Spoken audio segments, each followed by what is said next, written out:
जानते क्या हैं कि liquid solvent, liquid is the volatile component और solids are generally the non volatile component. तो अगर लिक्विड में लिक्विड सॉल्यूशन बनाएंगे तो both solute and the solvent will be volatile in nature. Volatile उसको कहते हैं जिसका वेपर बनता है, वेपर बनता है लिक्विड फेज से वेपोराइज, इवापोरेशन के थ्रू वेपर का फॉर्मेशन होता है, वेपर का फॉर्मेशन होता है। और फिर हम लोग ये भी जानते हैं कि our syllabus is confined to limited to binary solution, मतलब दो कंपोनेंट, एक सॉल्वेंट और एक सॉल्यूट। तो हम लोग सबसे पहले चर्चा करें वेपर प्रेशर। अच्छा, वेपर प्रेशर के बारे में हम लोग क्लास 11th में ही हम लोग जानते थे क्या कि वेपर प्रेशर क्या होता है कि when we keep some liquid in a container, close container, some of the liquid molecules escape into the vapor phase through evaporation process, and after some time there is an equilibrium between the liquid phase and the vapor phase, and the pressure exerted by the vapor phase of that liquid is called the vapor pressure of the liquid. Vapor pressure of the liquid हम लोग पढ़े, अभी हम लोग पढ़ना है vapor pressure of the liquid in liquid solution, मतलब solution का when a liquid has been dissolved in another liquid, उसके बारे में हम लोग पढ़ेंगे। तो सबसे पहले फ्रेंच केमिस्ट राउल्ट ने एक क्वांटिटेटिव रिलेशनशिप दिया between the partial vapour pressure of the liquid and it's mole fraction in the solution, and this law states that this law for liquid solution फिर हम लोग चर्चा करेंगे। जैसा कि हम लोग बोल चुके हैं दो तरह का सॉल्यूशन पर हम लोग चर्चा करेंगे, vapour pressure, liquid in liquid solution, liquid in solid in liquid solution. तो सबसे पहले लिक्विड इन लिक्विड सॉल्यूशन पर इसका मतलब है कि फॉर ए सॉल्यूशन, यहाँ पर लिख दिया हमने, for liquid solution we are applying Raoult's law, quantitative relationship between vapour pressure and mole fraction of the solute particle in the solution. और a solution containing volatile liquids दो चीज़ है, solvent के रूप में, सॉल्यूट के रूप में।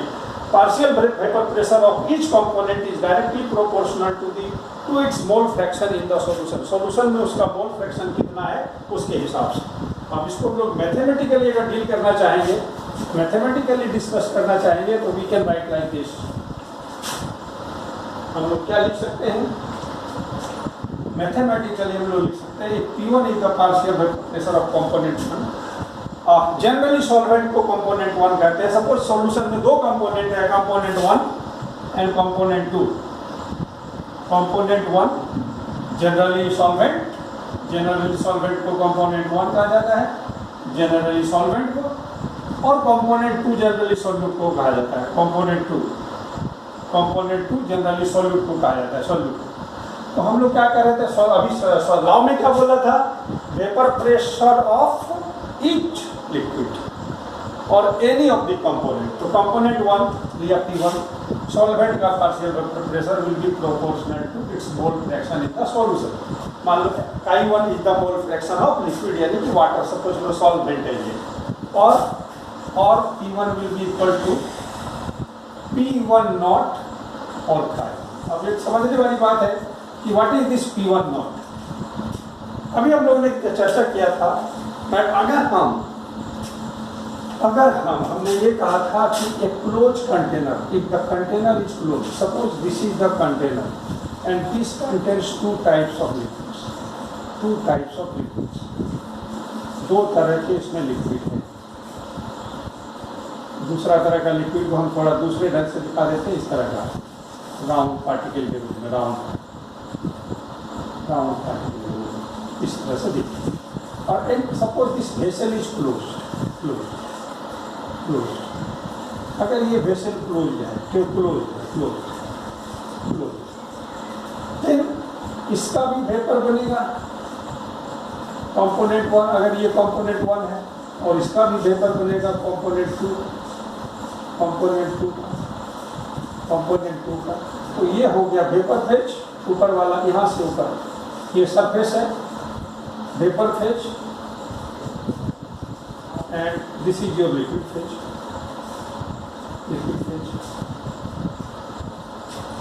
तो कहने का ये सेंस है कि जब हम लोगों ने सॉल्यूशन के रूप में लिया सॉल्वेंट 1 और कंपोनेंट 1 यानी लिक्विड नंबर 1 और लिक्विड नंबर 2 का, और जब हमने सपोज किया कि इसमें केवल एक लिक्विड लिया होता इसी बीकर में उतना ही क्वांटिटी में जितना भी लिया, सपोज करो ये 1 लीटर सॉल्यूशन है दोनों मिलाकर, both liquid equal to 1 litre.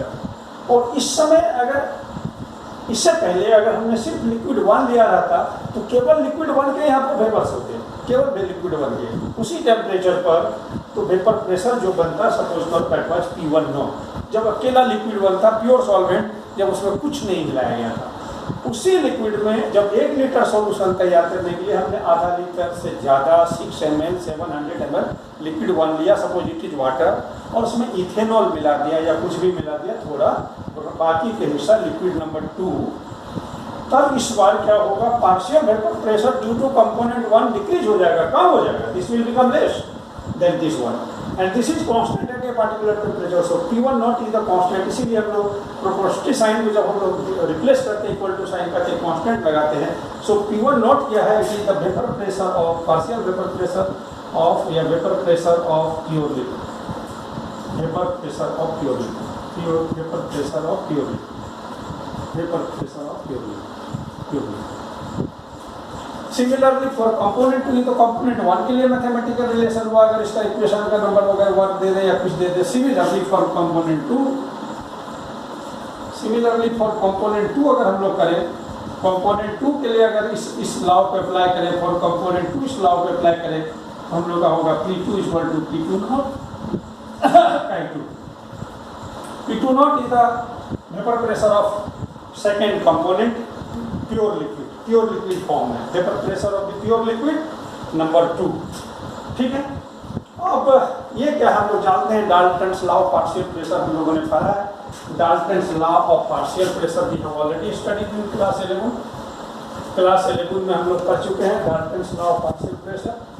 तो अकॉर्डिंगली क्या होगा, what will happen, so according to Dalton's law of partial pressure, Dalton's law of partial pressure, Dalton's law of partial pressure, Dalton's law of partial pressures, we shall have P total is equal to P1 plus P2, P total is equal to P1 plus P2.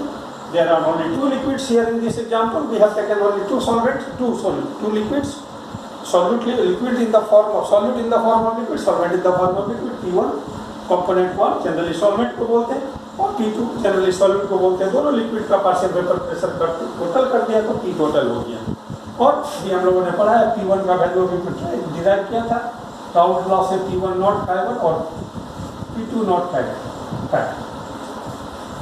अब हम लोग जानते हैं पहले से क्या है कि किसी सॉल्यूशन में जितने कंपोनेंट होते हैं, सारे कंपोनेंट के मोल फ्रैक्शन को ऐड कर दे तो 1 होता है। फॉर एग्जांपल इसमें सॉल्यूशन में 2 ही कंपोनेंट था, तो कंपोनेंट 1 का मोल फ्रैक्शन 5 दूसरे का 5 इक्वल टू 1 होता है। वी हैव ऑलरेडी स्टडी, पहले से पढ़े हुए। इसका मतलब ये हुआ कि chi1 का वैल्यू हो जाएगा 1 माइनस 5। और अगर हम इस इक्वेशन में पुट करें, putting chi1 equal to 1 minus chi2 in equation 2, मान लो ये इक्वेशन 2 है, in equation 2 we get, in equation 2 we get. इस इक्वेशन 2 में अगर हम लोग ऐसा पुट करें तो हम लोग को P टोटल का वैल्यू मिलेगा, P टोटल इक्वल टू हो जाएगा P1 not 1 minus chi2 plus P2 not chi2। इसको सॉल्व करेंगे अगर हम लोग, तो अगर मल्टीप्लाई करते हैं P1 not minus P1 not chi2 plus P2 not chi2, और यहाँ से देखते हैं अगर chi2 को मान लें प्लस करके, अगर कॉमन ले chi2 को, तो P2 नॉट पहले आ जाएगा, प्लस वाला माइनस वाला इधर हो जाएगा P1 not. So this is yet another equation, equation number 3 हो जाएगा। अब ये जो इक्वेशन हम लोगों को डिराइव किए हैं राउल्स लॉ को अप्लाई करते हुए, इस इक्वेशन, अब इस इक्वेशन को अगर हम लोग देखें, अगर chi2 को इधर भी लिख सकते हैं इधर भी, तो हम लोग देखेंगे क्या, this is constant constant constant very करता है ये, और ठीक है। तो इसका मतलब ये हुआ कि यहाँ पर अगर इसको अगर हम लोग कंपेयर करें इस इक्वेशन से, y equal to mx plus c, यहाँ पर होता है x is proportional to y, x is proportional to y, similarly यहाँ होगा chi2 will be proportional to P total. chi2 will be proportional to P total. So इस equation से हम लोग एक कंक्लूजन निकालते हैं। अच्छा, ये तो ये हुआ कि total vapour pressure of the solution is directly proportional to mole fraction of component number 2। दूसरी बात, अगर हम लोग यहाँ चाहते हैं कि नहीं chi1 का वैल्यू जो 1 माइनस chi2 लिखे हैं, ये इसको रहने देते chi1, और यहाँ chi2 के बदले अगर 1 माइनस chi1 लिखते तो इस डेरिवेशन में chi1 आता है। इसका मतलब है कि P टोटल को chi1 के रूप में, यानी फर्स्ट कंपोनेंट के मोल फ्रैक्शन के रूप में भी रिलेट कर सकते हैं। So this is one thing. दूसरी बात क्या है कि हम लोग ग्राफ के रूप में अगर इस चीज को अगर एक्सप्रेस करना चाहें ग्राफ के रूप में तो क्या हो सकता है कि सपोज करो कि y एक्सिस में हम लोग वेपर प्रेशर एंड सपोज करो कि P1 यानी कंपोनेंट 1 की जो है सो का वेपर प्रेशर कम है। प्योर लिक्विड कंपोनेंट 1 का vapour pressure in comparison to the second component कम है। यानी कि मान लीजिए अगर ये वाटर है सपोज, और अगर ये इथेनॉल है तो इथेनॉल का प्योर इथेनॉल का वेपर प्रेशर वाटर से अधिक होगा। इसलिए देखो ग्राफ में हम लोग ना एंड सपोज करो कि यहाँ पर I2 0 है और I1 1। I2 0 का मतलब we have not taken the second component, we have taken only component 1। Mole fraction 1 है, मैंने पूरा सॉल्यूशन में केवल कंपोनेंट 1 है, कंपोनेंट 2 है ही नहीं। इसका मतलब प्योर लिक्विड है, इसलिए इसका जो वेपर प्रेशर है वो P1 है। और फिर जैसे जैसे इंक्रीज करते जाएंगे, सपोज करो मिक्सचर हम लोग चेंज करने जा रहे हैं। मिक्सचर चेंज करने का मतलब है कि सेकेंड कंपोनेंट को का रेशियो बढ़ाएंगे और ये घटाएंगे, क्योंकि दोनों का सम 1 होना चाहिए। 1 + 0 = 1। ये कंपोनेंट है ये प्योर लिक्विड है। अब ये मान लो कि ये 10% कर दे, 90% करेगा, यानी ये 0.1 होगा तो ये 0.9 होगा। तो जैसे जैसे एक दूसरा सोल्यूशन बनाएंगे। अच्छा, अभी देखो जब सेकेंड कंपोनेंट है ही नहीं, उस सॉल्यूशन में सेकेंड कंपोनेंट से वेपर कैसे बनेगा? वेपर ही नहीं बनेगा, उसका वेपर प्रेशर 0 होगा। फिर जैसे जैसे इसकी क्वांटिटी बढ़ाते जाएंगे, तो इसका पार्शियल वेपर प्रेशर बढ़ता चला जाएगा। सेकेंड कंपोनेंट का पार्शियल वेपर प्रेशर यानी P2 का वैल्यू बढ़ता चला जाएगा इन द सॉल्यूशन। ठीक है। और सिमिलरली, और इसका वैल्यू यदि हम सॉल्यूशन का कॉम्पोजिशन चेंज करते करते ऐसा समय आएगा कि I2 का वैल्यू हम 1 कर दें। यानी ऐसा है कि इस बार केवल दूसरा कंपोनेंट लेंगे और पहला कंपोनेंट लेंगे ही 0 कर दें। इस तरह की जब स्थिति आएगी तो हम लोग कहेंगे केवल हम लोगों ने सेकेंड कंपोनेंट यानी प्योर लिक्विड लिया है, जो वेपर प्रेशर बनेगा उसका वैल्यू हो जाएगा P2 नॉट।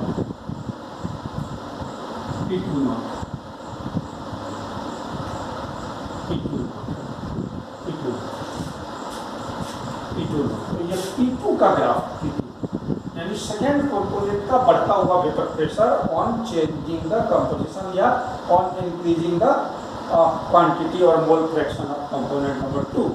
कंपोनेंट 1 का अगर यहाँ पर 0 है मतलब है ही नहीं, अगर इसको बढ़ाते जाएंगे तो इसका वेपर प्रेशर का वैल्यू बढ़ेगा और बढ़ते जब यहाँ की स्थिति आएगी। तो ये है कंपोनेंट नंबर 1 का variation of vapour pressure on changing it's mole fraction. इसका मोल फ्रैक्शन चेंजिंग मतलब ये कंपोनेंट 1 का ग्राफ हो गया।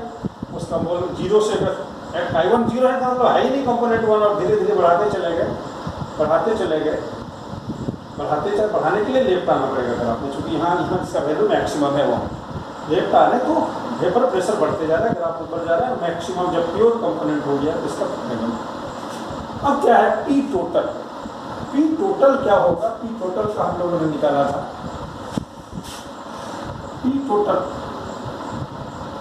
क्या तो यहाँ P1 से P2 की ओर जाएगा, P1 नॉट से P2, P टोटल का ग्राफ इस तरह से। अब क्या है, अगर यहाँ पर P2 naught is greater than P1 not, अगर ऐसा है तो क्या है, जब हमने केवल ये लिया था Chi2 ही लिया था, यानी केवल सेकंड कंपोनेंट ही प्योर रूप में लिया था, तो वेपर प्रेशर हमको मैक्सिमम मिला। अब सॉल्यूशन का कंपोजिशन हम जैसे जैसे चेंज कर रहे हैं, तो जो बहुत ज़्यादा वोलेटाइल कंपोनेंट था 100%, अब उसका परसेंटेज कम होने लगे। अब उसको 90% करके 10% लेस वोलेटाइल कंपोनेंट मिलाएंगे, तो जो सॉल्यूशन तैयार होगा उसका वेपर प्रेशर डिक्रीज। अब उसको 90 से और कम कर दिए 80, और जो कम वोलेटाइल था लिक्विड कंपोनेंट 1 उसको 20% हो दिया, वेपर प्रेशर और डिक्रीज होगा। और उसको कम करेंगे 70%, और लेस वोलेटाइल वाले को थोड़ा 30% करेंगे और करेगा, और इस तरह से पी टोटल विल डिक्रीज। इस तरह से इधर आएगा, यानी कि जैसे जैसे कंपोनेंट 2 का रेशियो यानी परसेंटेज कम करते जाएंगे, टोटल वेपर प्रेशर डिक्रीज होता जाएगा। अगर P2 यानी सेकेंड कंपोनेंट मोर हो जाता है, अगर इसका जस्ट उल्टा होता तो P टोटल इंक्रीज करना चाहिए। So this is one. ठीक है, ठीक है। अब क्या है कि ये तो हुआ रिलेशन बिटवीन वैल्यू। अब हम लोग क्या करें कि वेपर फेज का निकाला जाए, क्या कहते हैं, पार्शियल वेपर फेज का, vapour phase composition of vapour phase की बात अगर हम लोग करें, composition of vapour phase,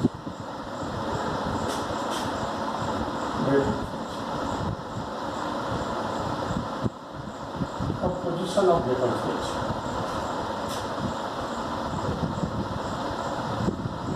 composition of vapour phase की अगर बात करें, और late y1 be the mole fraction of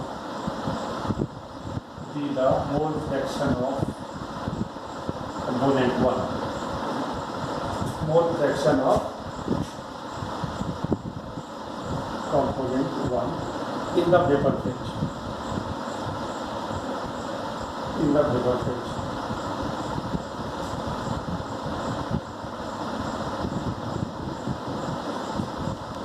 and y2 be the mole fraction of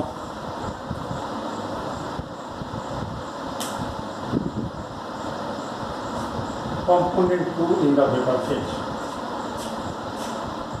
यह है मोल फ्रैक्शन। तो partial vapour pressure of component 1 कितना होगा, पार्शियल वेपर प्रेशर कितना हो जाएगा, वेपर प्रेशर ऑफ कंपोनेंट 1 कितना हो जाएगा, वेपर प्रेशर ऑफ कंपोनेंट 1 कितना हो जाएगा, कंपोनेंट 1 दैट इज, मान लो P1 का वैल्यू अगर निकालना है वेपर फेज में, हम लोग जानते हैं y1 × 2। सिमिलरली सर कंपोनेंट 2 का P2 जो है y2 × P2। ये हम लोग Dalton's law of self pressure में पहले से जानते थे कि अगर if the total pressure is known by multiplying the mole fraction of component any component we shall get the partial vapour pressure. को partial vapour pressure vapour phase में निकालना हो किस तरह से निकल सकते, ठीक है। So this is the clouds law for two liquids और लिक्विड सॉल्यूशन। और हम लोग देखें क्या जो हम लोग को लॉ मिला है, इस हिसाब से अगर देखें, अब Henry's law we have already study. Henry's law का जो मोस्ट पॉपुलर फॉर्म था P = KH × I, mole fraction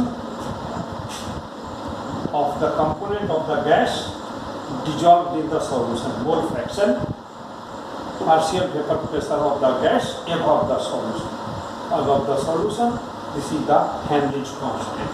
और अभी हम लोग पढ़े partial vapor pressure of any component is equal to P1 naught into phi। This is your Raoult's law, Henry's law। तो हम लोग देखेंगे अभी चर्चा करके Raoult's law as a special case of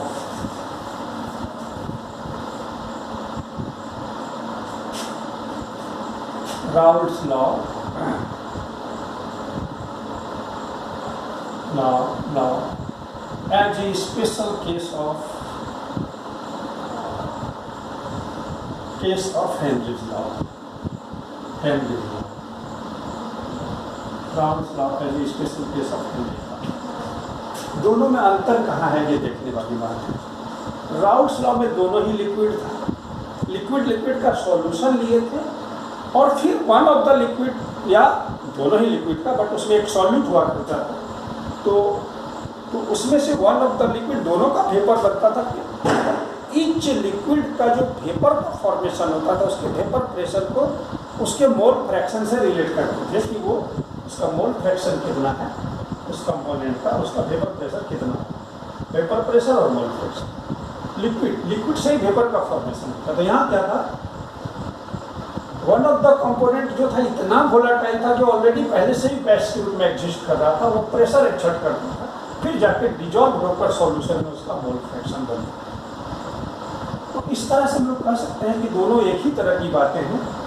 एक जगह गैस था जो अपने प्रेशर से गैस लिक्विड में डिजॉल्व होकर सॉल्यूशन का फॉर्मेशन करता है और उसमें उसका मोल फ्रैक्शन, और वो मोल फ्रैक्शन उसके प्रेशर के प्रोपोर्शनल होता है। यहाँ पर जो लिक्विड से वेपर का फॉर्मेशन होता है, वेपर का उसका पार्शियल वेपर प्रेशर उस मोल फ्रैक्शन के प्रोपोर्शनल होता है। तो इसको हम लोग कह सकते हैं कि स्पेशल केस है Henry law. So this is. अब हम लोग देखेंगे क्या और दूसरा तरह का सॉल्यूशन। हम लोगों ने कहा था कि दो तरह के सॉल्यूशन करेंगे, liquid in liquid, solid in liquid. तो vapour pressure of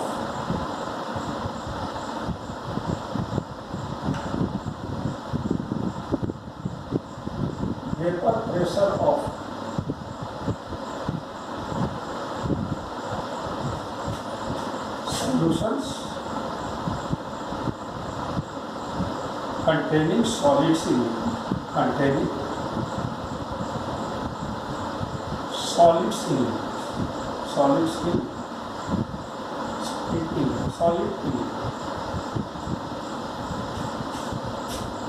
Solids are not volatile, non-volatile mostly. Solid जो है नॉन वोलेटाइल है, जैसे शुगर है, सॉल्ट है, ये सब नॉन वोलेटाइल है, यूरिया है, ग्लूकोज है, ये सब नॉन वोलेटाइल, इसके वेपर नहीं बनते। उसमें अगर वाटर लिया लिक्विड तो वो वोलेटाइल है। तो एक कंपोनेंट वोलेटाइल है, एक कंपोनेंट नॉन वोलेटाइल है। हम लोग पहले ही पढ़े थे 11th क्लास में कि अगर किसी लिक्विड में सॉलिड डिजॉल्व कर दिया जाए, नॉन वोलेटाइल सॉलिड अगर डिजॉल्व कर दिया जाए तो क्या हो सकता है, व्हाट हैपेंस। सपोज करो कि इस बीकर में पहले this beaker contains only liquid, सिर्फ इसमें लिक्विड ही लिक्विड, सिर्फ liquid, only liquid,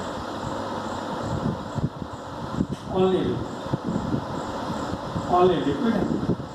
then entire surface, पूरा का पूरा सरफेस यहाँ से लेकर यहाँ तक contains liquid particles. The whole surface has been occupied by liquid particles.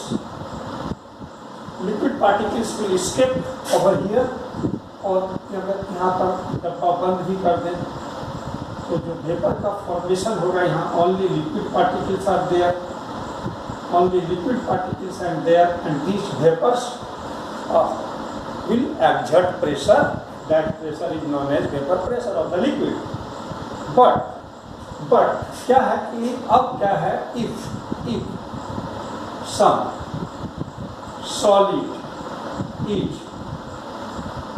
dissolved in this liquid, what will happen? अगर इस लिक्विड में कुछ सॉलिड जो कि नॉन वोलेटाइल है डिजॉल्व करते, क्या होगा, some of the surface will be occupied by the solid particles, non-volatile solid particles. Now, the surface available for liquid particles which are volatile in nature is less than 4. पहले से कम हो गया, has been reduced. So less vapors will be formed.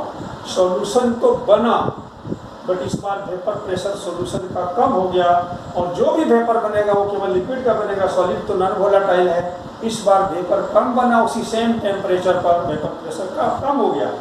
Conclusion निकला कि vapour pressure of A solution is less than the vapour pressure of the liquid solvent of the. किसी liquid के vapour pressure से solution का vapour pressure कम हो जाएगा, यानी reduce हो जाएगा।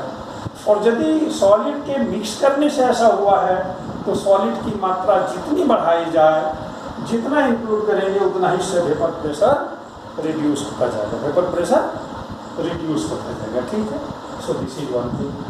और यहाँ पर क्या है, सॉलिड का नेचर पर डिपेंड नहीं करता, एक्सपेरिमेंटली पाया गया है कि कोई भी सॉलिड, जैसे अगर इसी जगह हमने यूरिया डाला था और उसके बदले अगर हम ग्लूकोज डालेंगे तो vapour pressure remains equal amount 1 kg या 1 mole of urea 1 mole this much 1 kg solvent it will remain almost same. इसका मतलब है इरिस्पेक्टिव ऑफ नेचर पर डिपेंड नहीं करता है कि किस नेचर का सॉलिड डाला गया है, केवल ये नॉन वोलेटाइल होना चाहिए।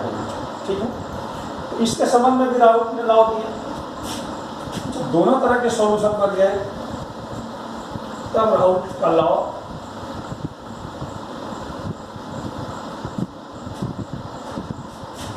Routes law, general form of routes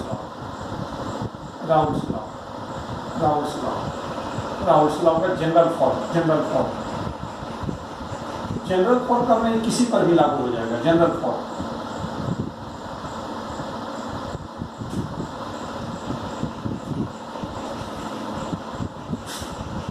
और एनी सॉल्यूशन, किसी भी प्रकार का सॉल्यूशन हो, लिक्विड हो, सॉलिड लिक्विड हो, for any solution the vapour pressure of या partial vapour of each volatile component,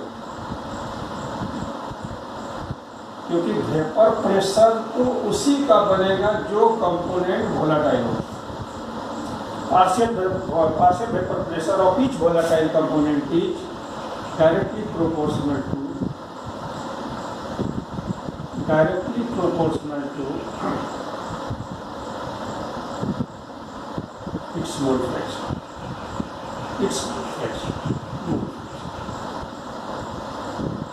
In the solution. Mole fraction in the solution. इसका मतलब अगर वोलेटाइल कंपोनेंट 1 है, P1 component 1 is the volatile, तो फिर इसी का केवल निकालेंगे, इसका पार्शियल वेपर प्रेशर होगा इसी के मोल फ्रैक्शन के प्रोपोर्शनल, और जो है P1 equal to P1 not I1 हो जाएगा। फिर यहाँ से जानते हैं this is the pure solvent, this is the vapour pressure of pure solvent and this remains constant at constant temperature. अगर ग्राफ खींच के देखते हैं इसका, अगर हम लोग इसका ग्राफ खींचते हैं,